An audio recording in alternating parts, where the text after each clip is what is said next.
Hello, now it's time for us to talk about the second key for Enneagram transformation, which has to do with choosing and committing to very specific practices that you need to do either daily or weekly.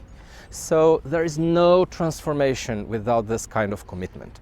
And I don't agree when people say that they go to an introductory workshop, Enneagram workshop, or any self-development workshop, and they say, oh, I changed my life after that. Well, you may have had an aha moment, but you haven't changed yet.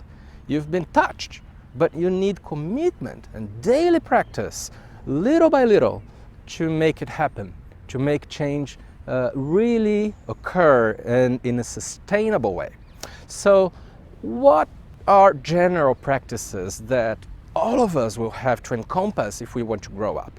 Well, we have meditation or mindfulness or any breath practice. We have relaxation. We also really need, in certain points, to do therapy, in psychotherapy, work especially with my parents and some issues in the psychological realm. We also need sometimes to work on self-remembering and connecting to essence realms in very particular ways. So there are multiple practices, and of course there are multiple ways to do them and multiple paths. So yeah, the idea is to identify what you need the most for now and to commit to that in a good discipline every week or hopefully even every day. But then there is another question to answer. How much of inner work can I cope with? How much can I stand? Not from a perspective of energy or time, but what I mean here is how much can I handle in terms of not having my personality going against me if I do too much. So we all have limits, and we all need to be humble enough to acknowledge them.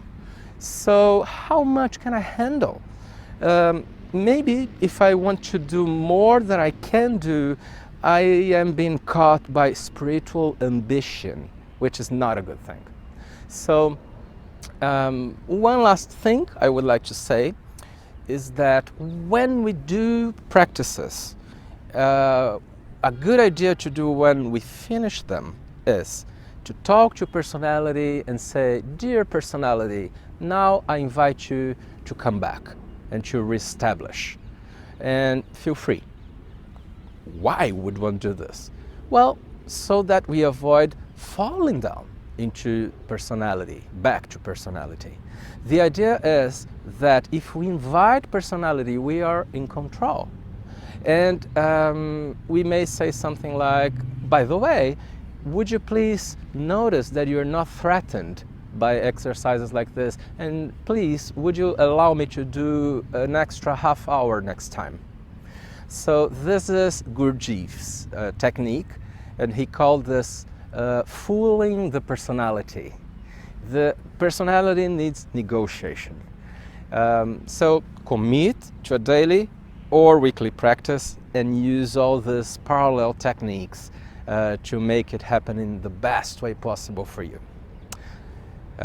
Stay tuned for the upcoming third key for Enneagram transformation.